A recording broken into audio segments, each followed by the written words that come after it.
आज हम प्रश्नावली 1.1 का 5वां क्वेश्चन देखेंगे। इसके पहले वाली वीडियो में हमने 4 तक का क्वेश्चन सॉल्व करवा दिया था। तो इसमें दिया हुआ कि जांच कीजिए कि क्या किसी प्राकृत संख्या n के लिए संख्या 6n अंक 0 पर समाप्त हो सकती है। तो सबसे पहले देखिए हम यहाँ पे जान लेते हैं कि प्राकृत संख्या क्या होती है। तो चलिए, तो प्राकृत संख्या यहाँ पे होती है 1 2 3 4 5 6 और ऐसे अनंत तक होती है। और हमने पहले बेसिक वाले वीडियो में बता भी दिया है। अगर आपको और अच्छे से जानकारी चाहिए तो आप हमारे बेसिक वाले वीडियो में जाकर और नीचे डिस्क्रिप्शन बॉक्स में लिंक दिया गया है, वहाँ से आप देख सकते हैं। चलिए अब हम इसको देखते हैं। तो जैसे यहाँ पे दिए है 0 पर समाप्त हो सकती है, ऐसा अपन को बताना है। तो किसी भी संख्या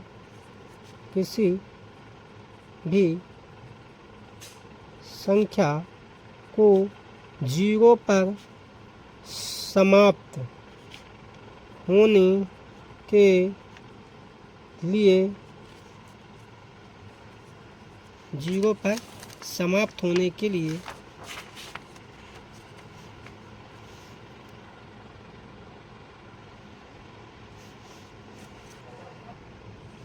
समाप्त होने के लिए अभाज्य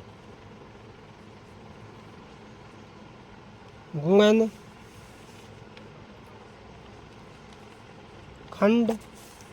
में कम से कम एक बार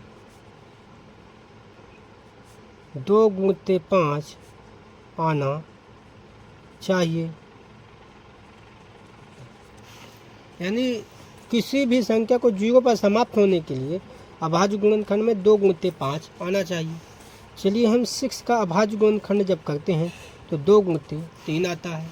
इसका मतलब ये हुआ कि 6 के अभाज्य गुणनखंड में 2 गुणित 5 के रूप का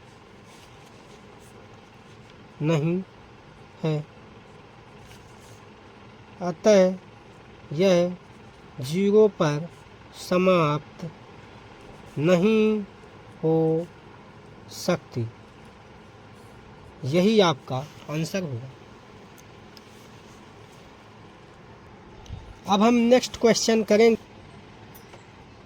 अब हम 6वां क्वेश्चन सॉल्व करेंगे, जहाँ पे दिया हुआ है कि व्याख्या कीजिए कि 7 गुणित 11 गुणित 13 और प्लस 13 और 7 गुणित 6 गुणित 5 गुणित 4 गुणित 3 गुणित 2 गुणित 1 प्लस 5 भाज्य संख्याएं हैं। तो सबसे पहले हम क्या करते हैं, यहाँ पे हल करेंगे।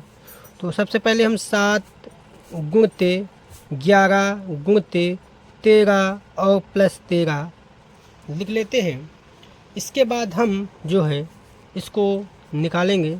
तो साथियों, इसको निकालने से पहले मैं थोड़ा आपको भाज्य संख्याएं और अभाज्य संख्याएं बता देता हूं, ताकि आपको ये क्वेश्चन सॉल्व करने में बहुत ही आसानी और सुविधा हो।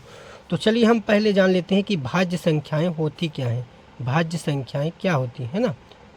तो साथियों, वे संख्याएं जिनके गुणनखंड 3 या 3 से अधिक हों, उन्हें उसे भाज्य संख्या कहते हैं। उसे भाज्य संख्याएं कहते हैं। जैसे उदाहरण के लिए मान लीजिए मैं ले लेता हूँ क्या, 4। अब हम 4 का गुणनखंड निकालेंगे तो 2 दूनी 4 और 2 एक कम 2, यानी 4 का गुणनखंड क्या निकला, 2 गुणित 2 गुणित 1। अब साथियों आप ही बताइए कितने गुणनखंड निकले, 1 2 3, यानी ये कौन सी संख्या हुई, 4 क्या है, भाज्य संख्या। आई होप आपको समझ में आया होगा कि भाज्य संख्या क्या है। जैसे यहाँ पे देखिए वे संख्याएं जिनके गुणनखंड 3 या 3 से अधिक हों। अभी 4 के गुणनखंड कितने, 1 2 3, 3 गुणनखंड हैं और 3 से अधिक भी होते तब भी क्या होती, भाज्य संख्याएं। जैसे मान लो हम 8 का निकालते हैं तो 2 का निकालेंगे तो 8 का 2 का जब निकालेंगे तो यहाँ पे आएगा खंड निकले, मतलब 8 भी क्या है, भाज्य संख्या। अब आपके मन में एक प्रश्न फिर उठ रहा होगा कि अभाज्य संख्या किसे कहते हैं। तो चलिए हम थोड़ा अभाज्य संख्या समझ लेते हैं। अब हम समझते हैं अभाज्य संख्याएं क्या होती हैं। अभाज्य संख्याएं, अभाज्य संख्याएं तो वे संख्याएं जिनके गुणनखंड केवल 2 हों उसे अभाज्य संख्याएं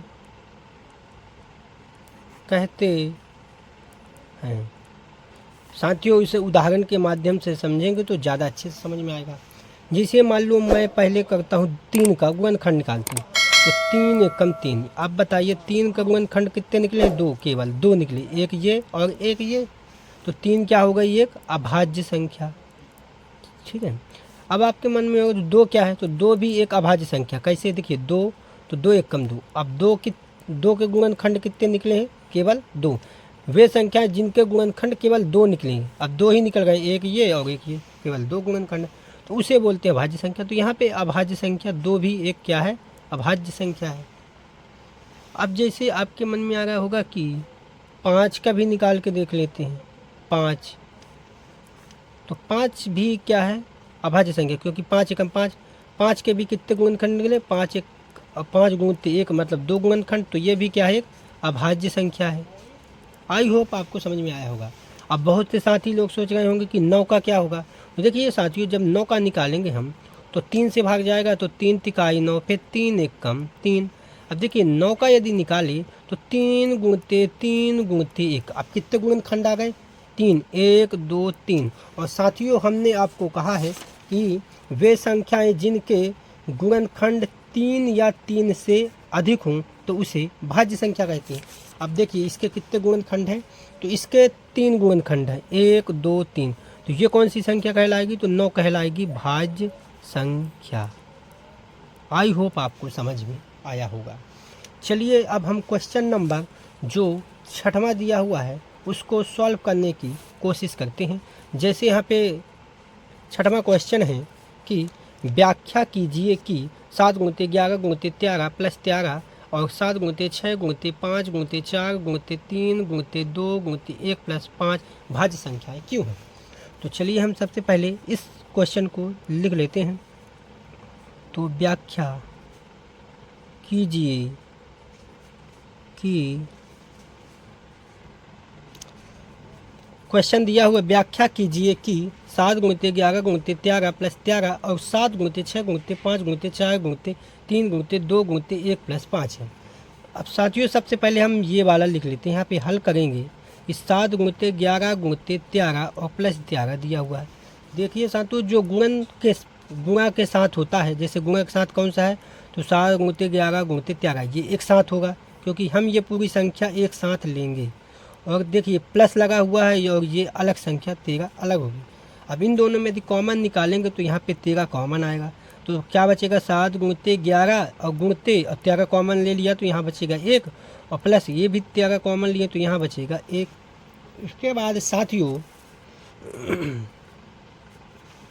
13 और गुणते कोष्टक में लगा सकते हैं। 7 गुणित 11 कितना होगा, 11 7 77, और गुणित 1 भी कहेंगे तब भी 77 आएगा और प्लस 1। इसके बाद साथियों 13 गुणित और 77 और 1 प्लस 78 हो जाएगा। अब यहाँ पे देखिए 78 के यदि हम गुणनखंड निकालेंगे, यहाँ पे 78 के यदि गुणनखंड निकालें तो 2 तिहाई 6 और 3 तिहाई 9, 2 9 18, फिर 3 एकम 3 और 3 तिहाई 9, और इस प्रकार 13 एकम 13। अब देखिए यदि हम इसके गुणनखंड निकालें तो 13 गुणित 2 गुणित 78 के जो निकला वो क्या है, 2 गुणित 3 गुणित 3, तो 3 गुणित 3 और गुणित 1। अब साथियों बताइए कितने गुणनखंड होगा, 1 2 3 4 5, और हमने पढ़ा है कि 3 या 3 से अधिक गुणनखंड हो तो कौन सी संख्या होती है, हमने यहाँ पे अभी पढ़ा था साथियों क्या, कि वे संख्या जिनके गुणनखंड 3 या 3 से अधिक हों उसे क्या कहते हैं, भाज्य संख्या। तो यहाँ पे देखिए कितने गुणनखंड निकल गए हैं, 1 2 3, 3 से अधिक निकल गए। तो ये कौन सी संख्या कहलाएगी, भाज्य संख्या। आई होप आपको समझ में आया होगा। चलिए अब हम देखते हैं यहाँ पे नेक्स्ट क्वेश्चन ये वाला, 7 गुणते 6 गुणते 5 गुणते 4 गुणते 3 गुणते 2 गुणते 1 प्लस 5। ठीक इसी प्रकार यहाँ भी कहते हैं, ये जो पूरे गुणनफल के साथ लगे हुए हैं तो हम इनको एक साथ ही लेते हैं, अलग अलग नहीं लेंगे। हाँ, प्लस के बाद जो अलग है वो अलग होगा। अब देखिए इस साइड 5 है और इस साइड 5 है, इन पूरे को मिलाकर एक जगह 5 है, केवल यहाँ 5 है, और ये प्लस के बाद ये अलग संख्या तो यहाँ 5 है।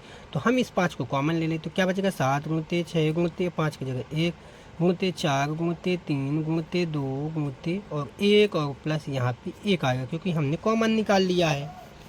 इसके बाद हम क्या करते हैं, 5 और इसका आपस में गुणा करते हैं, 7 6 42 और गुणते 84 और गुणते 4 3 12। तो इसका जब हम आपस में गुणा करेंगे तब आएगा 1008, यहाँ तक गुणा और प्लस 1 ये हो जाएगा। फिर इसके बाद हम 5 गुणते और इसका जोड़ देंगे तो 1009 और हो गया, 1008 और प्लस 9 हो गया। अब साथियों 1009 के हम गुणनखंड निकालेंगे तो कुछ ना कुछ आएगा, है ना। तो हम एक काम करते हैं, गुणनखंड निकालेंगे, अगर हम एक भी इसके साथ लगा दें तो कोई दिक्कत नहीं है, क्योंकि एक बार तो कम से कम गुणनखंड इसका 2 बार तो निकलता ही है। तो देखिए साथियों 1 2 3, अब कितने गुणनखंड हो गए, 3। और हमने पढ़ा है कि जब किसी संख्या के, ये लिखा हुआ है, वे संख्या जिनके गुणनखंड 3 या 3 से अधिक हों, तो 3 है, देखिए हाँ 3 है, कहाँ 1 2 3, तो कौन सी संख्या हो गई ये, भाज्य संख्या। ठीक है। और यहाँ पे क्या दिया हुआ था क्वेश्चन में, क्वेश्चन में यही दिया हुआ था यहाँ पे क्वेश्चन कि भाज्य संख्याएं क्यों हैं हमको बताना है, तो हमने यहाँ पे दर्शा दिया। आई होप आपको समझ में आया होगा। वीडियो देखने के लिए धन्यवाद। अब हम नेक्स्ट क्वेश्चन करेंगे 7वां वाला, जो कि दिया हुआ है कि किसी खेल के मैदान के चारों ओर एक वृत्ताकार पथ है। यानी सबसे पहले क्या दिया हुआ है कि 7वां क्वेश्चन का हल है कि एक वृत्ताकार पथ है। क्या है, एक वृत्ताकार पथ है।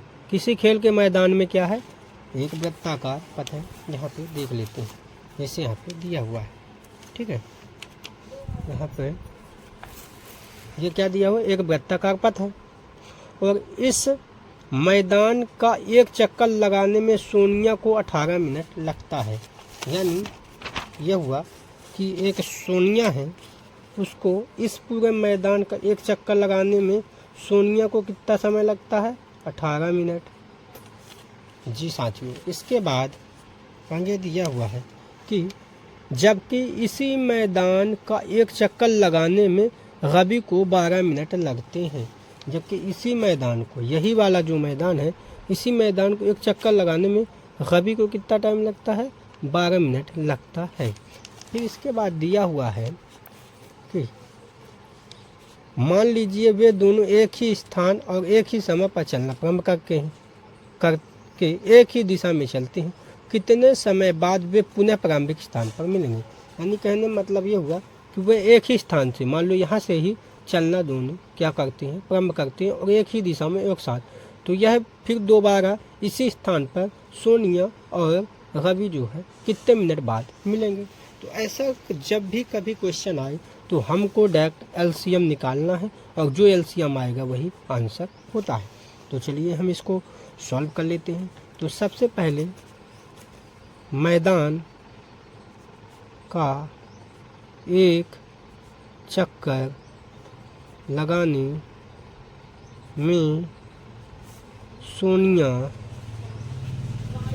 द्वारा लिया गया समय बराबर 18 मिनट। इसके बाद मैदान का एक चक्कर लगाने में रवि द्वारा लिया गया समय बराबर 12 मिनट। साथियों, जब ऐसा कोई भी क्वेश्चन आएगा तो आप घबराइए मत, डायरेक्ट आपको क्या निकालना है, एलसीएम। तो चलिए हम 18 और 12 का जो है एलसीएम निकालते हैं। तो सबसे पहले 2 से भाग देते हैं, 2 नाम 18, 2 छक्का 12, फिर 2 से भाग देते हैं तो 2 3 9 में तो भागने चाहिए, तो हम 9 को ऐसे ही लिख देते हैं और 2 तिहाई 6। ध्यान, इसके बाद हम फिर 3 का भाग देते हैं क्योंकि 3 का दोनों में जाते हैं, 3 तिहाई 9 और 3 एक कम 3। फिर इसके बाद 3 का एक बार भाग देते हैं तो 3 एक कम 3 और 1। इस प्रकार साथियों अब हम 18 व 12 का एलसीएम निकालना है। तो जितने गुणनखंड आए हैं उनको आपस में क्या करते हैं कि गुणा कर देते हैं। जब इनका आपस में गुणा करेंगे तो 36 आएगा। अतः अब इसके बाद आप आंसर लिखेंगे, अतः